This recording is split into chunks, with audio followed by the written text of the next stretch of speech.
너무나 환영합니다. 코로나 시대를 맞아서 이 고난의 때에 성도가 어떻게 살아가야 될지 말씀으로 이 고난의 길을 헤쳐나가는 진리의 말씀이 무엇인지 우리는 오늘로 3주째 함께 살펴보도록 하겠습니다. 첫 주의 말씀을 기억하고 계십니까? 첫 주의 말씀은 무엇이었죠? 네, 진리를 알라. 네, 진리를 알라는 것이었습니다. 여러분 이번 주에는 한번 이렇게 성경을 펴서 한번 읽어보셨습니까? 하나님 말씀을 좀 보셨습니까? 여러분 제가 바라기는 좋은 목사도 안 못되고 항상 좋은 설교로 여러분을 먹이지 못하고 있지만 그러나 진정한 신앙의 길은 좋은 목사를 만나서 일주일에 한 번 말씀을 듣는 것에 있는 것이 아니라 말씀을 우리의 삶에 이어가고 여러분 우리의 삶에서 신앙의 길을 걸어가는 것인 줄로 믿습니다. 그래서 여러분께 말씀을 드렸습니다. 펴서 읽으라. 말씀하시는 그 성경을 펴서 읽게 될 때 우리는 말씀하시는 예수 그리스도 우리 주님을 앞에 서게 되고 그리고 주님을 만나게 됩니다. 그리고 그 속에서 우리는 나와 함께 십자가를 지고 가시는 주님을 함께 만나게 되고 또 그 속에서 주님과 함께 우리 인생의 길을 걸어가게 되기 시작합니다. 우리의 삶의 고난이 곧 십자가의 고난과 연결되어 있음을 깨닫게 되고 또 이 땅에서 경험하는 나의 애달픈 죽음이 단지 헛된 죽음이 아니라 예수 그리스도 안에서 열매 맺는 십자가의 부활로 연결된다는 것을 우리는 비로소 깨달아지게 될 줄로 믿습니다. 여러분 그래서 우리는 말씀을 읽게 될 때 내가 주님의 길 안에 부르심을 받아서 주님과 함께 걸어가고 있음을 깨닫게 될 줄로 믿습니다. 여러분 그때서야 우리는 삶의 의미를 경험하게 되고 여러분 실망하고 낭망하는 것이 아니라 우리 마음속에 하늘이 주시는 기쁨을 우리 마음의 근거로 삼게 되어집니다. 여러분 그 속에서 예수의 부활은 단지 고난만을 경험하는 것이 아니라 여러분 우리는 예수의 부활이 곧 또한 나의 부활로 이어진다는 사실을 깨닫게 됩니다. 그래서 하늘 소망이 내 삶의 실제가 됩니다. 고난의 삶에도 기쁨이 가득하셨다던 그 예수님이 말씀하신 예수님 안에 거하시는 그 기쁨이 여러분 세상이 이해할 수 없는 그 기쁨이 나의 기쁨이 되어져 가기 시작합니다. 성도의 결국은 허무한 죽음이 아니라 생명의 씨앗이 되어 죽어지는 것 같으나 결국 수많은 열매로 아름다운 영광에 이르게 된다는 것을 여러분 우리는 기억하게 됩니다. 이것이 바로 우리의 인간됨의 부르심이고 또 예수를 붙들며 나아갈 때 얻게 될 인간됨의 승리입니다. 네, 왜 사람으로 태어나서 이토록 고생일까? 여러분 아닙니다. 인간으로 태어났기에 우리는 이 세상이 알지 못하는 영광의 길을 걸어갈 수 있다고 주님이 말씀하고 계십니다. 그래서 여러분께 지난주의 말씀을 통해서 우리가 함께 보았던 것은 무엇입니까? 그 예수를 바라보게 될 때 여러분 우리는 우리 인생의 고난에도 기쁨이 가능하게 되어집니다. 하나님 이토록 고난이고 이토록 아프고 이토록 슬픈 것이 내 인생인데 이 고난 속에도 하나님 내 삶에도 기쁨이 있을 수 있습니까? 여러분 주님이 말씀하십니다. 기쁨이 있답니다. 기쁨이 가능합니다. 여러분 기쁨이 가능한지를 물었던 것이 바로 지난주의 말씀이었습니다. 여러분 그래서 우리는 지난주에 답을 얻은 줄로 믿습니다. 아직 기뻐하게 되어지진 않았지만 주님의 마음이 내 마음에 임하면 기뻐할 수 있구나. 주님의 기쁨이 내 기쁨이 될 수 있구나. 여러분 우리 주님이 주신 그 기쁨이 내 기쁨이 되는 그 날까지 이 신앙의 여정을 견디시고 승리하시는 우리 사랑하는 성도들 다 되시기를 간절히 소원하고 축원합니다. 오늘 나와 있는 본문은 스바냐서입니다. 스바냐 선지자가 일하는 시대는 공의와 정의가 무너진 시대입니다. 이 스바냐의 4대 조상은 히스기야입니다. 히스기야는 이스라엘 개혁을 위해서 부단히 노력했던 의로웠던 왕입니다. 여러분, 그러나 그 모든 수고도 다 사라지고, 여러분, 이 땅의 수바냐의 시대에 이스라엘은, 예루살렘은 공의와 정의가 무너지고, 여러분, 악한 시대가 되어버리고 말았습니다. 예배자들은 우상을 숭배하고, 제사장들은 성소를 더럽히며 예배 처소를 시장 바닥으로 만들어 놓았습니다. 부자들은 가난한 자들을 착취하여 밥으로 삼는 시대였고, 가난한 자들은 하나님이 아니라 세상을 욕망하는 시대였습니다. 지도자들은 자신의 안위만을 생각하며, 또한 정의를 세워야 하는 재판관들은 백성을 잡아먹는 이리떼와 같았습니다. 언제나 약자는 피해를 당하는 희생자들이었고, 또 그 희생자들은 하나님을 바라는 것이 아니라 이 세상에서의 욕망을 희구하는 사람들의 모습을 하고 있었습니다.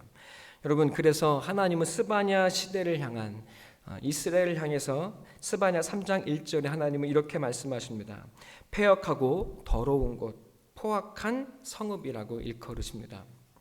여러분, 이 스바냐에 나와 있는 패역하고 더러운 곳, 포악한 성읍, 우리가 살아가고 있는 우리의 모습이고, 시대와 별반 다를 것이 없다는 것을 보게 됩니다. 이 스바냐에서는 그래서 하나님이 스바냐에게 이스라엘의 심판을 말씀하고 계십니다. 여러분, 그 분노가 어찌나 크신지 하나님은 멸절, 소멸이라는 극한의 단어를 사용하셔서 이스라엘을 철저하게 심판하고 죽이실 것이라고 말씀하십니다. 사로잡히게 될 것이고 칼에 죽임을 당할 것이라는 말씀들이 반복적으로 쓰입니다. 여러분, 하나님의 심판은 두렵습니다. 여러분, 그러나 하나님은 그래도 사랑이십니다. 그래서 하나님은 사랑이십니다. 하나님의 심판은 끝이 아니라 새로운 시작을 의미합니다. 코로나가 하나님의 심판이라고 이야기하는 사람들이 있습니다. 틀린 말은 아닌 것 같습니다. 코로나 때문에 많은 사람들이 죽어가고 있습니다. 하루에 수천 명씩, 매일 일주일이면 수만 명씩 죽음에 이르고 있습니다. 하늘의 형벌이요, 하나님의 심판이라고들 이야기하고 있습니다. 여러분, 그러나 웬일인지 지구는 아름답게 깨어나고 있습니다. 그리고 돈이 전부였던 이 신자유, 후기자본주의, 신자유주의의 시대에 더 이상 이렇게 자본을 추구해서는 모두가 멸망한다는 것이 공론화되기 시작했습니다.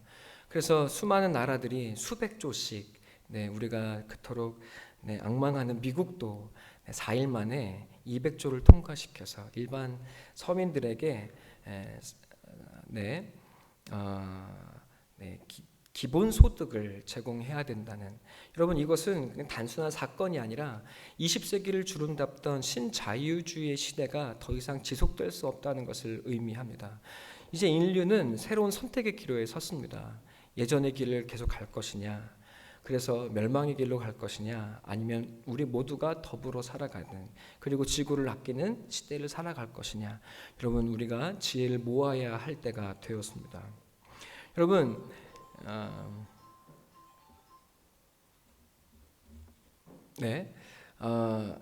하나님의 심판이라고 이끌어지는 이 코로나가, 여러분, 하나님의 심판인 것은 분명하지만 도리어 이 심판 속에서 인류의 하나님께서 주시는 새로운 소망의 길이 숨겨져 있는 것을 보게 됩니다. 하나님의 심판은 끝이 아니라 새로운 시작을 의미합니다. 가장 미련한 사람은 심판을 받지 않기 위해서, 하나님의 징벌을 받지 않기 위해서 깨끗한 척하고 도망다니는 사람입니다. 여러분, 하나님, 나는 죄인입니다. 나는 죽어야 마땅한 사람입니다. 내 실체를 주님 앞에 고백하게 될 때, 그래서 하나님의 심판을 받아들이게 될 때, 여러분, 도리어 그 속에서 하나님의 부활의 새로운 길을 우리는 걸어갈 수 있게 되고, 숨겨진 십자가의 부활의 능력을 경험할 수 있게 됩니다. 그래서 십자가는 하나님의 심판이 아니라 하나님의 사랑이고, 우리에게 새로운 길을 주시는 하나님의 능력인 줄로 믿습니다. 네, 스바냐서에서 그래서 하나님은 예루살렘 이스라엘을 향한 심판의 말씀들을 끊임없이 반복하십니다. 그러나 그 심판의 말씀 중에 하나님은 스바냐 3장 12절에 이렇게 말씀하십니다. 다 같이 한번 읽어볼까요? 함께 읽겠습니다. 시작.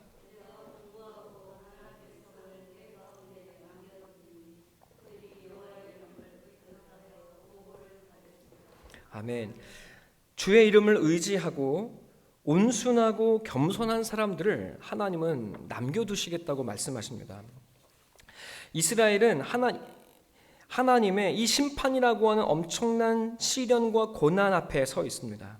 여러분, 그러나 이 하나님의 고난과 심판은 하늘을 마음에 두고 사는 이들에게 도리어 자신을 정금과도 연단시키시는 하나님의 선물이 되어질 것입니다. 심판의 불이 그들에게는 도리어 정결한 정금으로 빚어지는 시간이 됩니다. 고난이 없다는 것이 아니고 시련이 없는 것이 아닙니다.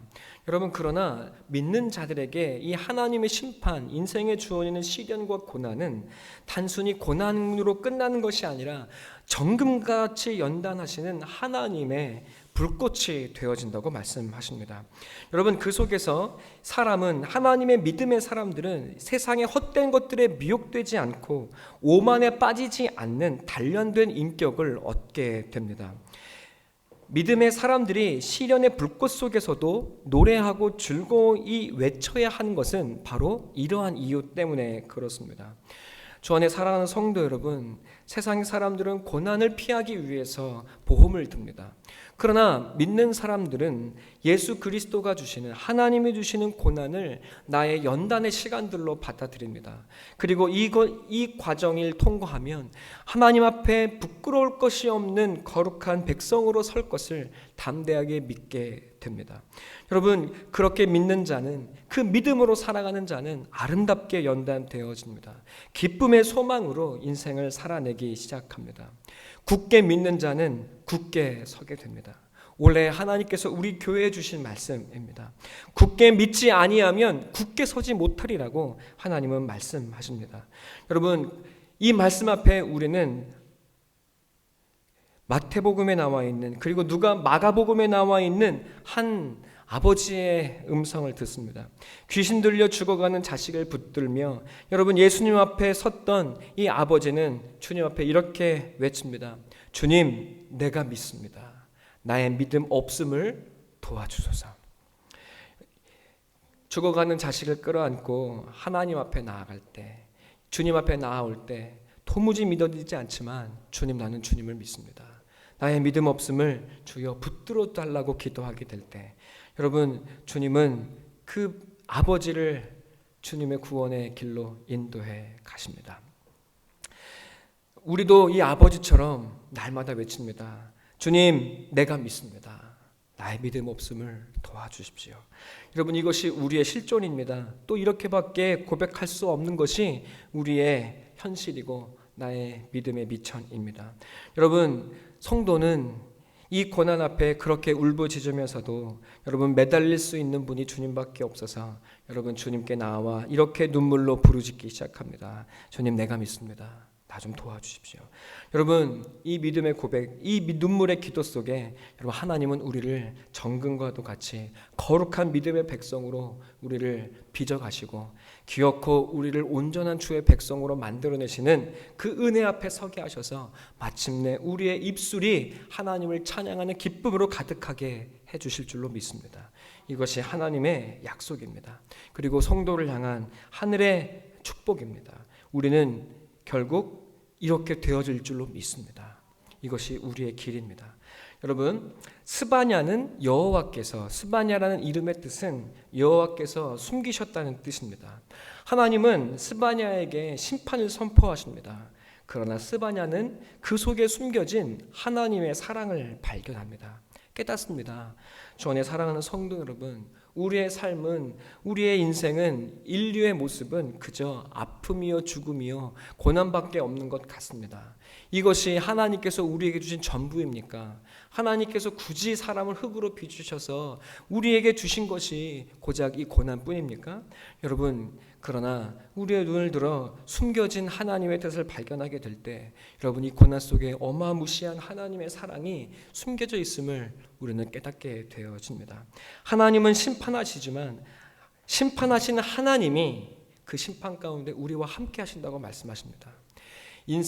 나의 인생에 죄를 범했음에도 불구하고 나를 심판하시는 하나님이 없다면 여러분, 그것은 끔찍한 지옥과도 같을 것입니다. 그러나 내가 범죄할 때, 내가 하나님을 떠나 저 죽음에서 방황할 때 하나님이 나를 심판하시고 나를 치신다면 치시는 그 하나님이 나와 함께 하시고 나를 아름답고 선한 새로운 산길로 인도해 주실 줄로 믿습니다. 이것이 하나님의 약속입니다. 이것이 믿어지는 자는 복됩니다. 그리고 이것을 믿음으로 사는 자는 그 가정을, 그 죽음의 땅을 하나님의 은혜의 땅이 되게 할 줄로 믿습니다. 네, 하나님은 심판하시지만 심판하신 하나님이 우리와 함께하고 계십니다. 여러분, 스바냐는 드디어 고백하기 시작합니다. 17절 한번 다 같이 읽어볼까요? 함께 읽겠습니다. 시작.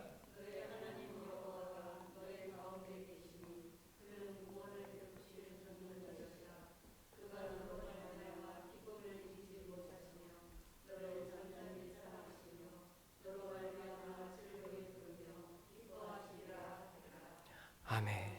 여러분, 하나님이 여러분을 기뻐하고 계십니다. 나는 눈물을 흘리고 난 아프고 또 하나님의 심판 앞에 어쩔 줄 몰라 당황해야 하지만, 그러나 하나님의 이 고난은, 하나님이 주신 이 고난은 나를 아름다운 주의 백성으로 빚어갈 하나님의 사랑이라고 말씀하십니다.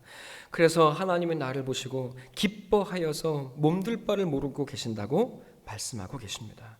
여러분, 오늘 하나님께 찾아온, 하나님 왜 이토록 내 삶은 눈물과 고난이 많습니까?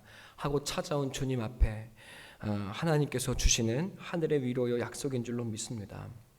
여러분, 이 한마디면 족합니다. 믿는 자에게 이 한마디면 충분합니다. 여러분, 이 한마디로 기뻐하게 될 때 여러분, 우리는 드디어 세상이 빼앗아갈 수 없는 이 견고한 기쁨을 우리 삶의 든든한 토대로 삼게 되는 것입니다.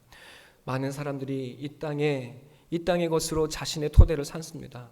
어떤 사람은 돈으로, 어떤 사람은 건강으로, 어떤 사람은 명예로, 어떤 사람은 직장으로 자신의 삶의 토대를 삼습니다. 그러나 우리는 하나님이 나와 함께 하신다는 이 하늘의 약속으로 우리의 토대를 삼게 됩니다. 여러분, 우리는 드디어 흔들리지 않습니다. 여러분, 우리는 드디어 이 세상을 이기기 시작합니다. 여러분, 우리 사랑하는 성도 여러분의 기쁨의 근거는 무엇입니까? 여러분, 무엇으로 기뻐하고 계십니까? 하나님이 나와 함께 하시면 그것으로 충분합니다. 하나님, 내 꿈이 다 이루어지지 않아도, 하나님, 내 욕망이 충족되지 않아도 하나님이 나와 함께 하시면 그것으로 충분합니다. 여러분, 이 고백이 우리에게 다 터져 나오게 되기를 간절히 소망하고 기도합니다. 여러분, 그래서 시편 84편 이렇게 이야기합니다. 주께 힘을 얻고 그 마음에 시온의 대로가 있는 자는 복이 있나이다. 그들이 눈물 골짜기로 지나갈 때에 그곳에 많은 샘이 있을 것이며 이른 비가 복을 채워주나이다. 그들은 힘을 얻고 더 얻어 나아가 시온에서 하나님 앞에 각기 나타나리이다. 시편의 기자가 눈물 짓고 하나님께 외칩니다. 하나님, 하늘의 새도 집이 있고 들의 짐승도 머리를 누일 곳이 있는데 하나님, 나는 이토록 머리 누일 곳이 없으니 어찌하면 좋습니까? 여러분, 이것이 시편 84편의 기자의 시작, 노래의 시작입니다. 여러분, 그러나 인생은 이 땅에 머리를 누이는 곳이 아니라 하나님을 향해 나아가는 길임을 그는 깨닫습니다. 주께 힘을 얻어 하나님을 향해 나아가는 시온의 대로 가운데 있는 자는 복이 있다고 그는 선포하고 드디어 깨닫기 시작합니다. 주께 나아가는 자는, 그 마음을 하나님께 향하는 자는 결국 눈물 골짜기를 지난다 할지라도 나를 살리시고 이끄시는 은혜의 복을 시시때때로 얻게 될 것을 그는 이야기합니다. 그래서 결국 시온의 대로에 있는 하나님을 향해 나아가는 자는 결국 하나님 앞에 부끄러움 없이 서게 될 것이라고 주님이 그렇게 우리를 부르고 계신다고 그는 이야기하고 있습니다. 이 은혜의 하나님이 나와 함께 하시면 여러분 그것으로 충분하지 않습니까? 이 땅에 많은 것을 쌓아 놓습니다. 한 부자가 여러분 창고에 차고 넘칠 만큼 곡식을 쌓아 놓았습니다. 주님께서 이렇게 말씀하십니다. 오늘 밤에 내가 너의 생명을 가져가리니 너는 오늘 어찌하려느냐. 주 안에 사랑하는 성도 여러분, 이 세상 사람들이 이 땅에 것을 많이 쌓아놓기 위해 열심히 노력하며 살아갑니다. 그러나 성도는 때때로 하나님이 창고에 쌓을 곡식을 허락해 주는 것 같지 않을지라도 오직 하나님이 우리에게 주시는 영원한 하나님의 나라에 곡식을 쌓아놓는, 하늘의 열매를 쌓아두는 지혜의 사람이 되어질 줄로 믿습니다.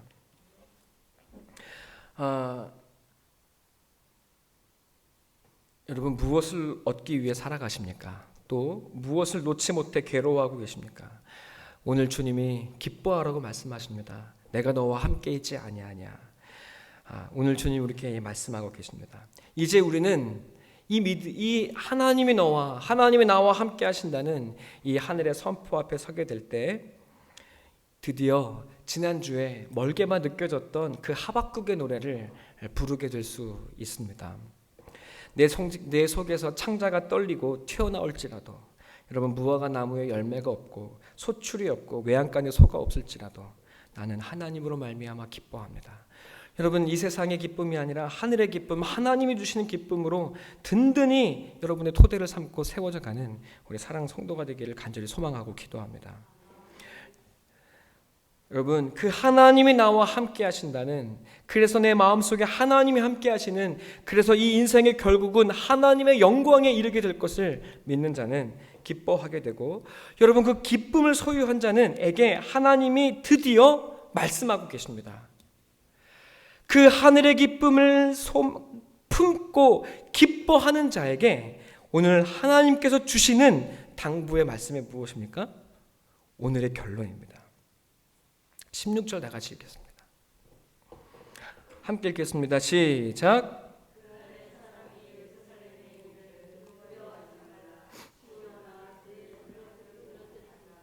아멘. 하나님께서 말씀하십니다. 두려워하지 마. 너의 손을 늘어뜨리고 있지 마. 여러분 고난이 우리의 삶에 있습니다. 나 홀로 고생인 것 같은 때가 많아요. 왜 나만 고생이냐고 억울할 때가 참 많습니다. 여러분 저도 좀 그랬습니다. 여러분 그래서 원망이 쌓일 때, 여러분 이렇게 살아봐야 남는 것이 무엇인가, 밑 빠진 독에 물 붓기 같은 내 인생처럼 느껴지게 될 때, 여러분 그래서 우리는 손을 놓고 멍하니 하늘을 바라보며 이 허망한 마음을 가로잡을 길이 없어서 여러분 술독을 내 바장이면서 여러분 살아가게 되는지도 모릅니다. 위로할 것이, 여러분 잠시 잊을 수 있는 것이 이것밖에 없어서 여러분 우리는 술에 취해 어쩌면 우리의 삶을 보내고 있는지도 모릅니다. 술에 그리고 슬픔에 여러분 우리의 손을 늘어뜨린 채 절망하고 살아가는 때가 우리의 삶에 있습니다. 여러분 하나님께서 말씀하십니다. 내가 너와 함께하고 있어. 두려워하지 마. 소망을 가져. 그 소망으로 너의 손을 늘어뜨리지 말고 한번 담대하게 일어서 봐. 네.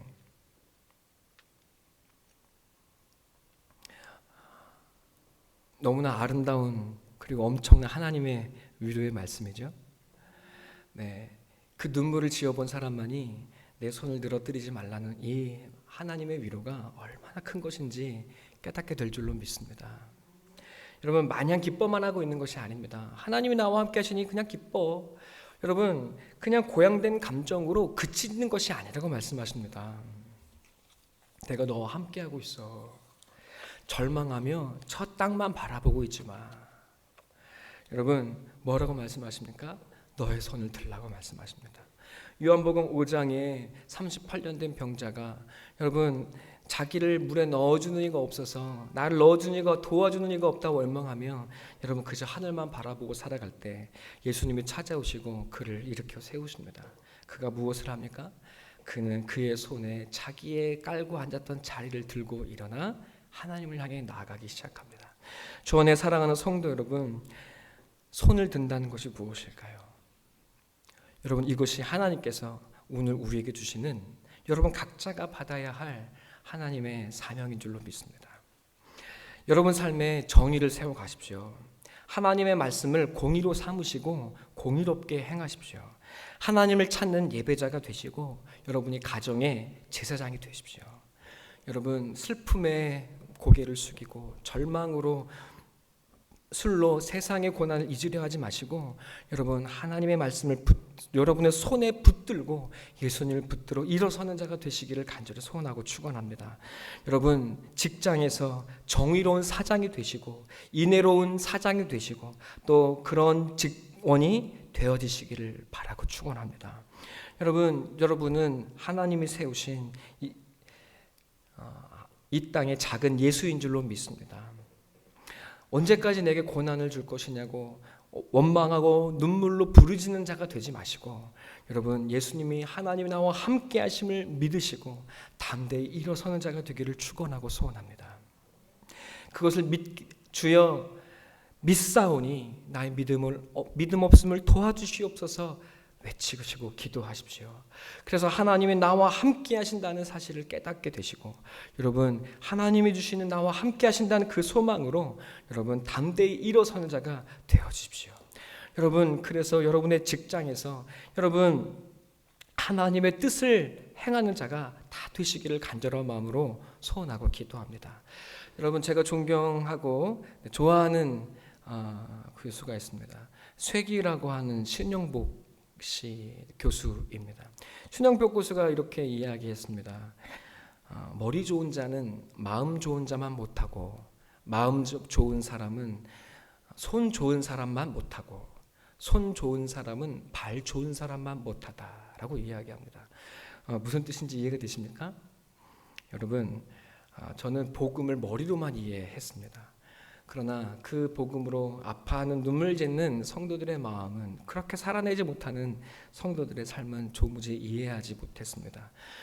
그러나 이제는 깨닫게 됩니다. 복음을 손으로 살아내고 또 그리고 복음이 필요한 곳에 도움이 필요한 곳에 발로 찾아가는 삶이야말로 여러분 복음을 살아내고 복음을 진정으로 아는 길이라는 것을 저는 알게 되고 또 깨닫게 되고 그렇게 살아가기를 소원하고 기도하고 살아가려고 노력합니다. 그러나 주 안에 살아가는 성도 여러분 이것이 쉬운 일이 아닌 줄로 믿습니다. 언제 우리가 그 삶을 살아가게 되기 시작합니까? 하나님이 나와 함께 하신다는 것이 믿어질 때 여러분 결국 나의 삶은 하나님이 들어주시는 영광의 삶이 될 것을 믿어질 때 하나님이 나를 하나님 앞에 서게 하신 것이 믿어질 때 여러분 우리는 드디어 일어서서 주님을 향한 우리의 손을 들게 되어지기 시작합니다. 주 안에 사랑하는 성도 여러분 마음의 기쁜 것을 복음으로 아는 것에 만족하지 마시고 하나님 나와 함께 하신다는 것을 기뻐하는 것에만 머무는 것이 아니라 또 그 기쁨으로 여러분의 손을 들어 하나님께 쓰임받는 또 하나님의 일꾼들이 되어주시기를 간절한 마음으로 소망하고 기도합니다. 여러분 이 의미가 무엇일까요? 시편 1편은 이렇게 이야기합니다. 여러분은 시냇가에 심은 나무입니다. 시냇가에 심은 나무는 가뭄에도 뜨거운 태양이 내려질지라도 여러분 마르는 것이 아니라 도리어 더 많은 열매를 맺어갑니다. 이 삶이 곧 우리의 삶이여 부르심인 줄로 믿습니다.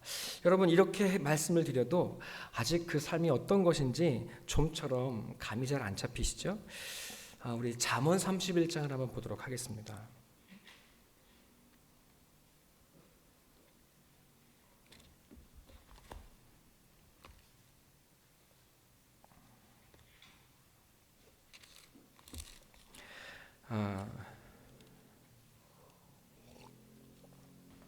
잠언 31장은 제가 저희 아내를 채근할 때 쓰는 성경 말씀이 아닙니다. 뭐라고 나오죠? 현숙한 아내에 대해서 이야기 나오죠. 31장 10절부터 31절까지의 말씀입니다. 네, 잠언을 매일 한 장씩 읽으시면 굉장히 유익합니다. 여러분 읽어보시기 바라고, 또 31장으로 편집이 되어 있습니다. 참 지혜로운 편집이죠.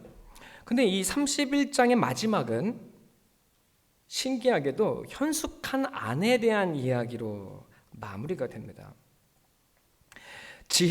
잠언 초반부에는 지혜라는 여인이 사람을 부르는 이야기로 시작하죠. 근데 잠언 31장의 그 마지막은 그 지혜로운 여인에 대해서 묘사하고 있습니다. 이 땅의 지혜로운 여인의 모습이 무엇인가? 여러분, 이 말씀은 우리 여성들에게 좀 바지런하고 집안을 잘 다스리는 지혜로운 아내가 되라고 주시는 말씀이 아닙니다. 여러분, 이 말씀을 오해하시면 페미니스트들이 굉장히 화를 낼지도 몰라요. 그런 이야기를 하는 것이 아닙니다. 여러분, 이건 가정생활에 대한 여성을 향한 당부나 그런 최근의 말씀이 아닙니다. 물론 저는 이 말씀을 가지고 저희 아내를 놀리고 이렇게 좀 하라고 이야기할 수 있을지 모르지만 사실 그런 이야기가 아닙니다. 어떤 이야기입니까? 이 시편 31장 마지막의 말씀은 하나님을 남편으로 둔 이 땅의 성도들의 모습을 묘사한 말씀입니다. 세상의 지혜가 아니라 하나님의 말씀을 자신의 뜻과 지혜로 받아들인 이 땅의 성도들의 모습이 무엇인지를 이야기하고 있는 것입니다. 그리고 이 말씀은 너희가 이렇게 살아내라고 하는 의지의 당부를 하고 있는 말씀도 아닙니다. 한번 제가 쭉 하고 읽어드리도록 하겠습니다. 누가 현숙한 여인을 찾아 얻겠느냐? 그의 값은 진주보다 더하니라.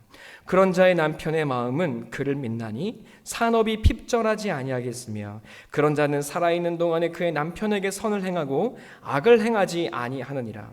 그는 양털과 삼을 구하여 부지런히 손으로 일하며 상인의 배와 같아서 먼 데서 양식을 가져오며 밤이 새기 전에 일어나서 자기 집안 사람들에게 음식을 나누어 주며 종들에게 일을 정하여 맡기며 밭을 살펴보고 사며 자기의 손으로 번 것을 가지고 포도원을 일구며 힘있게 허리를 묶으며 자기의 팔을 강하게 하며 자기의 장사가 잘 되는 줄을 깨닫고 밤에 등불을 끄지 아니하며 손으로 손뭉치를 들고 손가락으로 가락을 잡으며 그는 곤고한 자에게 손을 펴며 궁핍한 자를 위하여 손을 내밀며 자기 집 사람들은 다 홍색 옷을 입었으므로 눈이 내려와도 그는 자기 집 사람들을 위하여 염려하지 아니하며 그는 자기를 위하여 아름다운 이불을 지으며 세마포와 자색 옷을 입으며 그의 남편은 그 땅의 장로들과 함께 성문에 앉으며 사람들의 인정을 받으며 그는 배로 옷을 지어 팔며 띠를 만들어 상인들에게 맡기며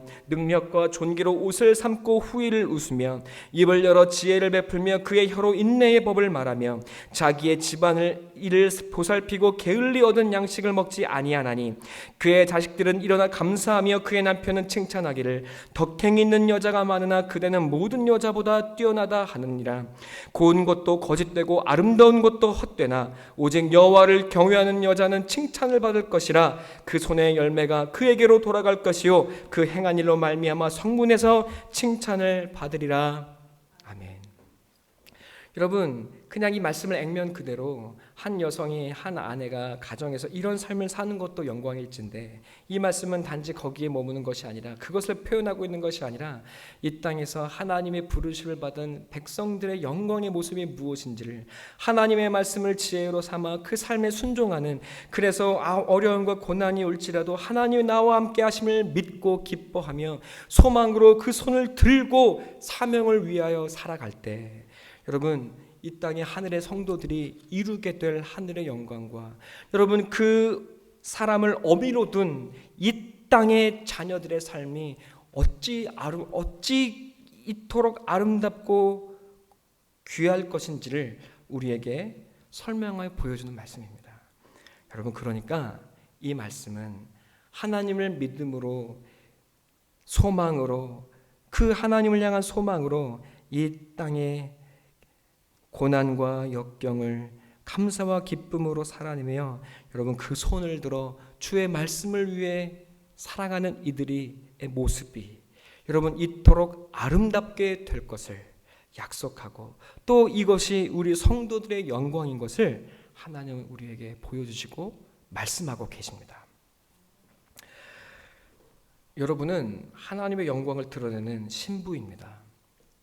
이것이 우리의 부르심이고 우리의 결국입니다. 여러분, 하나님께서 여러분과 함께하고 계십니다. 우리 함께 기뻐하고 우리의 손을 들며 주님을 위해 또 이 땅의 백성을 위해 우리에게 주신 사명을 위해 함께 살아갑시다. 우리에게 주어진 짧은 이 삶 속에 한숨 지으며 손을 늘어뜨리며 사는 것이 아니라 원망하며 아까운 시간 흘려보내는 것이 아니라 여러분 우리가 이토록 아름답게 지으심을 받고 부르심을 받은 백성인 것을 깨닫고 여러분 오늘도 우리에게 주어진 이 눈물의 삶을 눈물의 씨앗을 뿌리며 기쁨으로 단을 거두는 하늘의 영광의 백성들 다 되시기를 간절한 마음으로 소원하고 축원합니다. 시간 함께 거듭의 기도 드리도록 하겠습니다. 하나님 감사합니다.